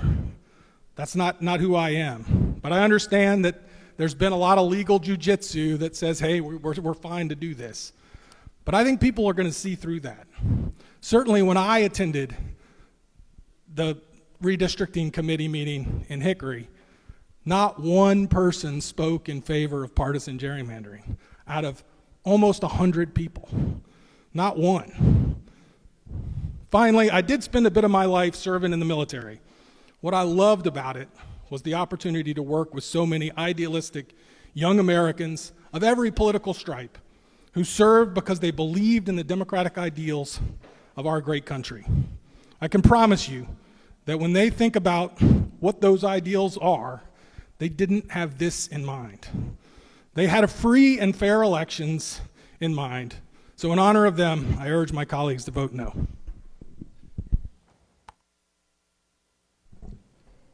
For what purpose does the member from Durham, Representative Morey, seek recognition?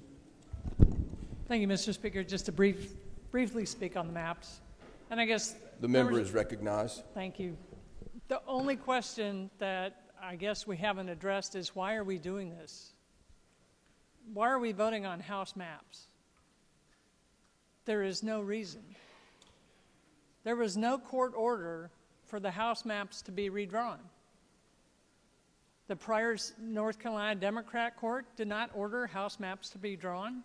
The current Republican majority Supreme Court did not order House maps to be drawn. Why are we doing it?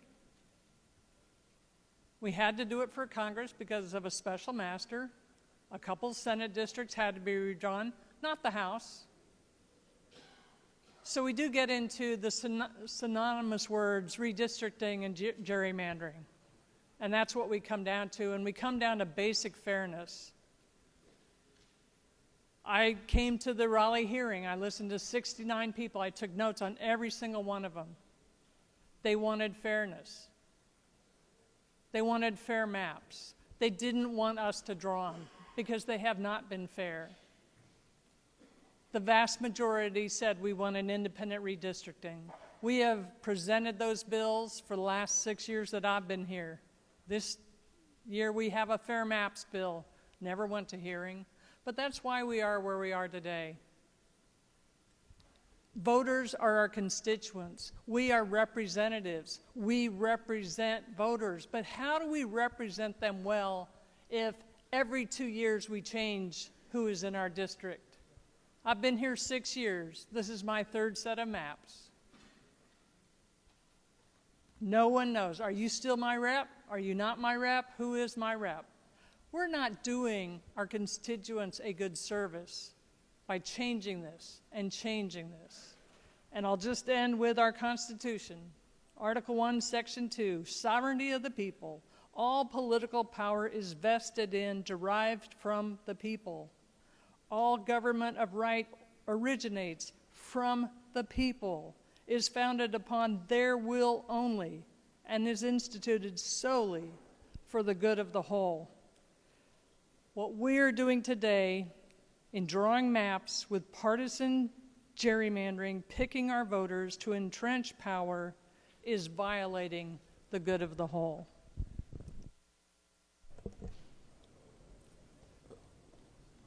For what purpose does the member from Guilford, Representative Harrison, seek recognition? To briefly debate the bill. The gentlelady is recognized. Thank you, Mr. Speaker. Ladies and gentlemen of the House, I don't want to repeat all of the factual presentation that I made about how that many of us think that this map violates the Voting Rights Amendment. I'm pretty sure that's the case, and we're probably going to engage in some more expensive litigation to add to the $15 million that taxpayers have spent. But I did want to drill down a little bit on the points that have been made by my colleagues. I was only able to attend one in person, but listened to the other two in-person hearings, and have tried to read through most of the public comments, but it's been difficult because, boy, there have been a lot. But one thing, a lot has been made in the public comment record about the lack of transparency and the lack of public process, and these points have been made by my colleagues. But it bears worth repeating that we had 63 hearings across the state when we did the 2011 redraw. We had 14 in the 2021 redraw, and this time we had 3 public hearings in places that weren't easily accessible, in hours that weren't easily attendable, and nothing after the maps were drawn for people to speak specifically to the maps that they had before them. So there were a lot of points made about the lack of public participation and transparency. We sort of did an analysis of the comments. Out of 507, I'm not sure if those include today's or those that came out yesterday. Out of 507, 461 specifically mentioned opposition to gerrymandering. That was 91% of the comments. There was one comment that supported gerrymandering, and I believe Representative Hall referenced that in the committee meeting last week. And then we just heard numerous comments, at least 88, that said to protect the minority voters. It's just really important that we remember that we need to be taking the public comments into account when we're drawing these maps. And it's not clear that we did, because they didn't have a specific chance to comment on how the maps look. As to the gerrymandering point that's been made by multiple people in this chamber today, I just wanted to drill down a little bit more on that. So just to let you know what the outcome of this would be. The GOP can expect to continue to win supermajorities even when Democrats win more than 50% of the vote statewide. That's supermajorities. The GOP can maintain a supermajority by winning just 48% of the vote statewide. Democrats need 54% to win just a simple majority. That really does sound like some gerrymandering rigging. We know the public can't abide it. I wish we could take that into account. I wish we had had more transparent process. I wish we had had more public participation. It is what it is. I would encourage you to vote no on these maps. Thank you. And for what purpose does the minority leader, Representative Reeves from Chatham, seek recognition? To debate the bill. The member is recognized. Thank you, Mr. Speaker. And I don't know there's a whole lot I can add, and so I'm going to try to concentrate on points that I feel like maybe have not been touched upon enough. And I'm debating, obviously, just speaking very frankly, because obviously I'm a minority leader and I need to debate. And it's even now a struggle for me to debate because honestly, I'm just tired and I'm just angry. And I'll just be honest. It's, guys, Representative Akers already said it. We put these maps together last year in good faith and made a deal. Now, I want to be real clear. We're doing this because we can. There's nothing that requires us to draw these maps right now. Right now, the Senate could be doing all of this, and the only thing we'd have to vote on is Senate congressional map. So we're doing this because we can. That in and of itself, to me, says why we're doing this. And I'm not going to talk to you about fairness because I wish to goodness that would appeal to people. And I don't mean just in this chamber. I'm not denigrating anybody here, but I mean even the voters. This is not a sexy issue to people, but I understand what Congress sitting for the last 3.5 weeks without a speaker really means to working people. And I'll be honest with you, that's why I'm a little frustrated about some of the rhetoric I've heard today about, well, the reason you're not in power and doing this because people don't like Democrats. You got bad ideas. I'm older than some of the folks in here, and so I understand today's parties are actually a split of the Democratic Party as it existed before 2010. This ain't a situation where we're sitting here like with people who were lifelong Republicans and then came in, and some of you were. I'm not saying that, but I'm saying the numbers changed because something happened around 2010 to make people say, yep, I'm done. Because I can't tell you how many of the stories I've gotten since I've been up here. Well, I was a Democrat, and then this happened. I was a Democrat, but then, I had to talk to Amos quick, and Amos did something made me mad, and so I stopped being a Democrat. And honestly, that's how 80% of us end up where we are once we get past 40. We're somewhere between 0 and 30 because of what our parents did, because of our communities and stuff. But then as you get older, it does become about experiences with different groups of people. And a lot of people got frustrated and ticked off with Democrats around 2010 and switched parties. That is what provides a lot of what you're seeing today. So let's not mistake that suddenly there was some embracing of some policy or ideals, because again, a lot of the stories I've heard are just getting ticked off with somebody and switching parties, or the only way I can get elected now in my county is to switch parties. And that's fine, but let's not pretend it's something else. So that gets us to where we are on the maps. You don't have a speaker in Congress because state legislatures in 2010 were taken over and taken away from working people. Because a couple of billionaires got together and decided, yeah, all this stuff that's going on with health insurance for people and all these workers' rights and stuff, that's got to stop. And so they started buying state legislatures all over, not North Carolina's, but I'm just saying generally. And there's been an attack on working people since that time. A lot of people want to make it about race. A lot of people want to make it about different groups. It's not that. It's about empowering working people, which is why this country is the greatest country on earth. That's why this democracy is the greatest democracy that has ever been created. Because a working person, no matter where they came from, no matter what they looked like, no matter who they prayed to or whether they did pray or not, could be anything they wanted to be in this country. And we are stealing that opportunity from those people by everything we do in this building. That is what this is about. So do I think we should create more VRA districts? Yes. But not because I think we need more black empowerment, not because we need more brown empowerment, because we need to empower people who do not have a voice in this building. Because the best ideas that have ever come in this country have come from people who had a need, not from people who had. The greatest advancements in this world came from people who had a need, not from those who had. And so when we sit up from our perches on high and look down at folks who don't have a voice, I do get frustrated. Because those people made this country. People who sweated, who broke rocks, who dug ditches, who did all of the work in war.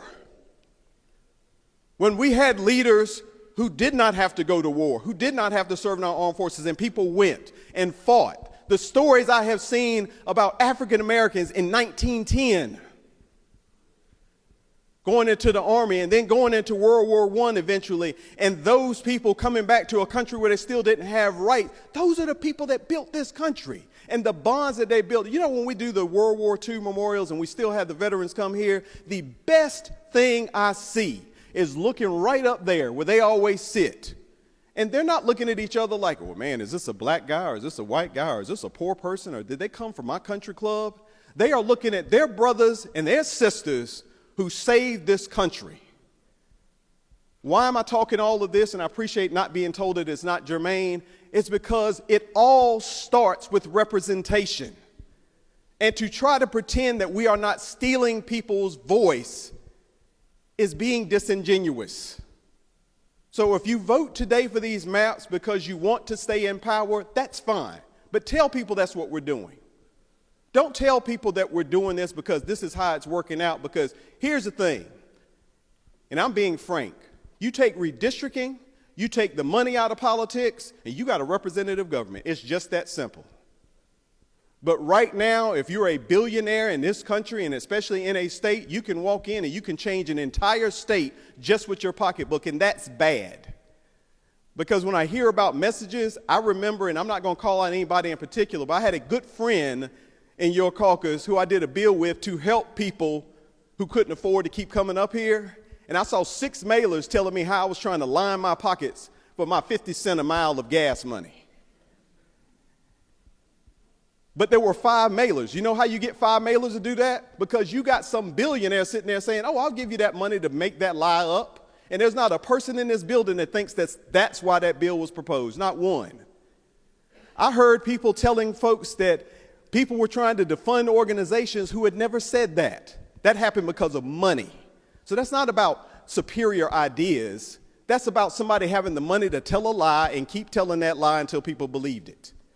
And that's where we've gotten to. I feel good that most of the people in this building, if you take labels away, if you take away the money, you take away all that stuff, would still be in this building, because I believe you're good people with good ideas. We ain't got to agree about everything, but we've got to agree that what matters is that working people get to talk to people like us, and we truly be a representative government. And this doesn't give us representative government, period. So again, if you believe in this democracy and representative government, there's no issue about what you need to do. And that's not because I'm right, you're wrong, anything of that sort. It's because we need to set an example of a process that is inclusive for people. Because when I look around the world at all the unrest is coming in places where people feel like they no longer have a voice, where they can't vote people into office to represent them, where they can't go to the courts and get people to represent them, where they cannot go places. They cannot go anywhere to get justice. When their goal in life is not to take from people, not to be given anything, their one goal in life is just to take care of their families and be left the heck alone. It amazes me when I hear people say, well, there's nobody that could draw fair because everything's political. You think back 20 years ago and you tell me that we're where we are now. You honestly look in your heart and you tell me how many times 20 years ago you were sitting around and somebody defined their entire character by the party they were aligned with. Suddenly, because of party, we know what people feel about protections, homes, religion, and everything else. I've heard people sit there and tell me, because I'm a Democrat, about how I feel about religion as I sit beside a pastor, as I sit with other pastors, as I sit with people who spend all their days dedicated to their God. That's ridiculous. I would never judge anybody based on their party affiliation. I judge you based on the relationships I've developed with all of you all these years. And you're good people caught up in a tough system. We all are. But that system doesn't fix itself. We got to fix it. So the only reason I'm asking you to vote no is because some point somebody's got to fix it. At some point, if you want a better life for your kids, somebody's got to fix it. Even if you're on top, do you want your kids being hated by groups of people that don't even know them because of what they perceive happens to people who are in power and not in power? Fix this. Just make it better for folks, because guys, our time is up. I hope all of us live another 50 years, but as we live another 50 years, we're going to be barely getting around, and we're not going to be mattering as much to anybody except our kids. But you know what you'll remember? What I remember. I remember Leo Daughtry when he was sitting there because he was a great man. I remember Mickey Mashaw because he was a great man. I remember Skip Stam because he was a great man. That's what people are going to remember. They won't remember a dime you raised. They won't remember how many times you were in leadership. They will remember how good you were and how you did something that moved this state forward. And the only way we're going to move this state forward is we fix this system. And I know it's not going to happen today, unfortunately.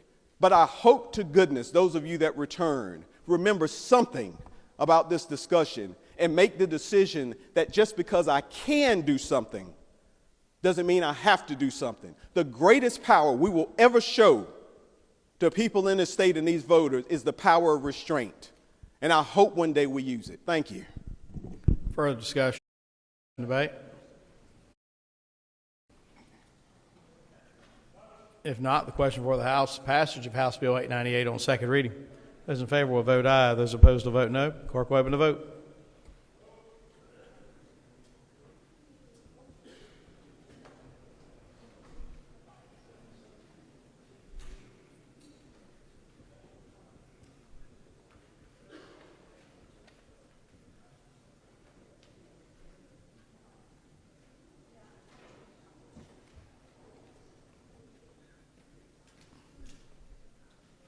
Clerk will lock the machine and record the vote. 62 having voted in the affirmative, 44 in the negative. House Bill 898 passed the second reading and will be read a third time. The General Assembly of North Carolina enacts. Any discussion, debate on third reading? Seeing none, the question for the House, passage of House Bill 898 on third reading. Those in favor will say aye. Aye. Those opposed, no. No. In the opinion of the chair, the ayes have it. The ayes do have it. House Bill 898, having passed third reading, is ordered engrossed and sent to the Senate by special messenger. Members, for your planning purposes tomorrow, a couple of other just administrative matters, no other votes today.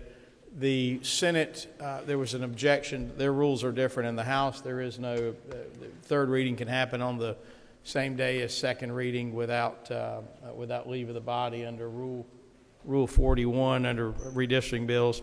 The Senate does not have a similar rule. There was an objection to third reading, I believe, on the Senate maps. So the Senate will need to take their Senate maps up in the morning. That is going to delay us a little bit in terms of what we can do. So for planning purposes tomorrow, the admin session that we will come in for will be at 10 a.m. Members should anticipate an announcement for the redistricting and the Rules Committee to meet tomorrow morning as well.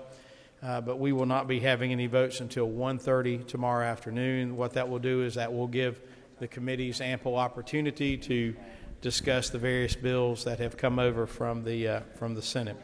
The gentleman from Wayne, Representative Bell, the majority leader, is recognized for an announcement. Thank you, Mr. Speaker. On Republicans, we'll have a brief caucus immediately after session, right downstairs in 1228. Thank you.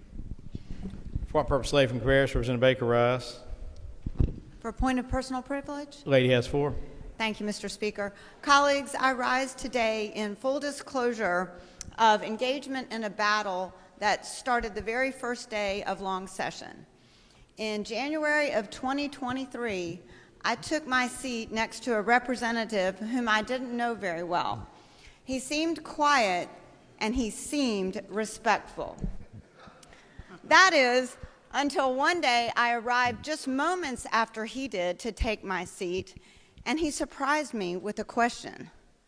Where have you been? Do I need to help you with your scheduling?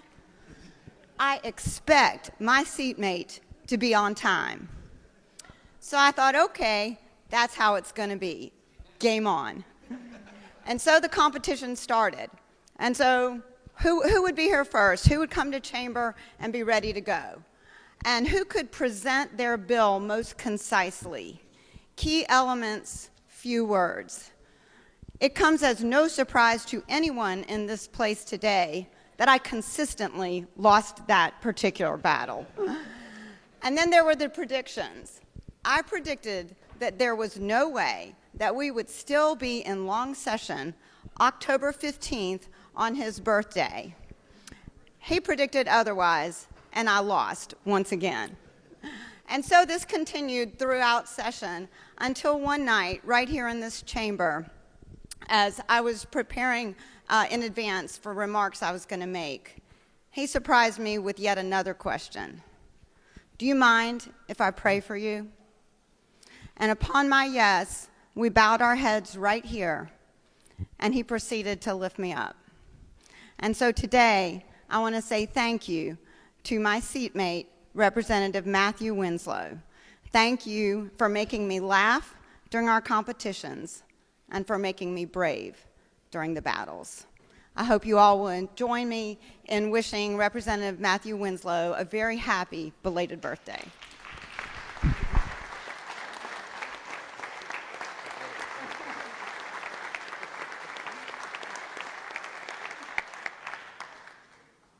For what purpose does the lady from Wake, Representative Dahl, rise? For what purpose does the lady from Mecklenburg, Representative Logan, rise? I just saw you put your pillow or something there, I guess, on the microphone, so, all right.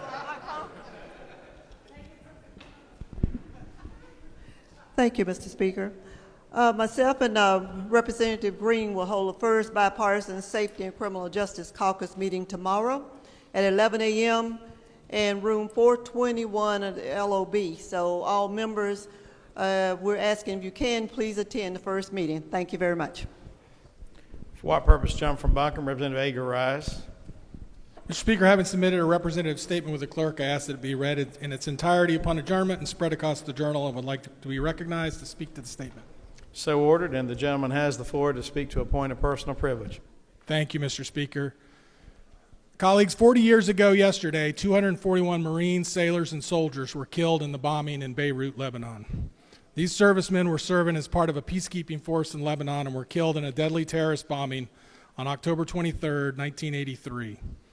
While this event these days is not often remembered, it represents the real beginning of the war on terrorism, which was the defining conflict for those of my generation who served. My father-in-law, James Walters, served in Lebanon during this period as the officer in charge of a Navy communication unit and was fortunate to fly back to Greece just 2 weeks prior to the attack. I had the opportunity to speak to him last night, and he had some funny stories about his time there, but his most important memory was of the impossibility of the security situation.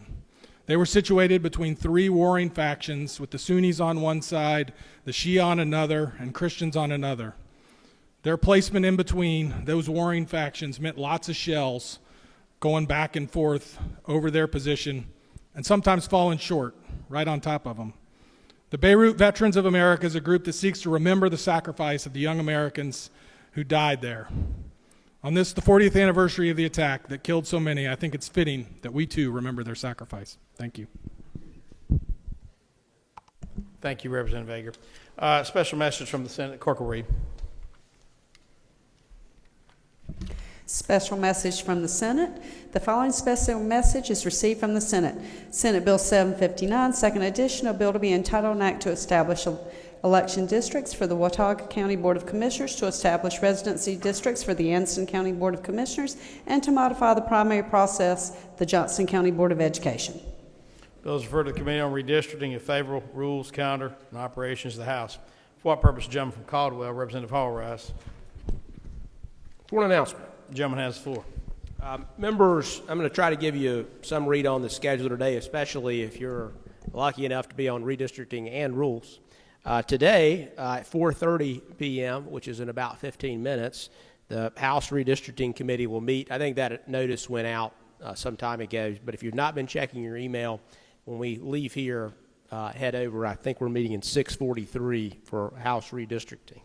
Shaking their head, yes. So 643. And then 10 minutes after House Redistricting ends, we're going to do a Rules Committee meeting, and that'll be in the same room in 643. So we'll just set it up in there. That way you don't have to get back across between the buildings. And as I understand it, a budget technical corrections bill is what we will take up at the House Rules meeting 10 minutes after redistricting. Tomorrow's schedule, as far as we know it right now, and of course we're trying to coordinate this with the Senate, we'll do House Redistricting at 11 a.m. tomorrow. Then we will do House Rules at 12 p.m. tomorrow. And then we will have session at 1:30 p.m. tomorrow. And, of course, watch your email for changes on that, depending on how the day goes. Thank you, Mr. Speaker. Any further notices or announcements?